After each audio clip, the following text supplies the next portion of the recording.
General Hospital arụrụ ọhụrụ n'Okpoko ma bụ nke Gọvanọ Soludo gbapere Odunsa bụzi mgbakọ ndị bi na mpaghara ọkachasị ụmụ nwaanyị dị ime ndị bịara n'ụlọ ọgwụ ahụ ịnara nleta ahụike ma bụkwara nke bụ n'efu.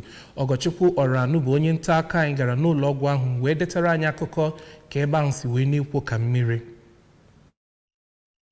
Oge ndị ABS lutere na ya bụ ụlọ ọgwụ ahụrụ ndị doctors na nurses ebe ha na-eleta ndị mmadụ anya na accident na emergency. Ebe outpatient bụ nke ndị mmadụ jupụtara ọkacha ụmụ nwaanyị dị ime. Mgbe ọ na-agwa ndị ABS okwu, onye Chief Medical Director nke ya bụ ụlọ ọgwụ bụ Dr. Ikenna Okwukọgụ kọwara na ndị mmadụ na-abịa nnọọ ọfụma kemgbe emepere na ya bụ ụlọ ọgwụ, ma kọwaa na ya bụ ụlọ ọgwụ bụ nke arụrụ n'etiti ebe ụmụ ogbenye juru, nke kpatara na ụfọdụ n'ime ha dabịa anara ọgwụ ha n'ihi ego, ma yọọ ndị mmadụ ndị nwere ka ọha ha ka ha bịanyere ha aka ka ndị mmadụ wee nwee ike ịdị na-anara ọgwụgwọ zuru oke.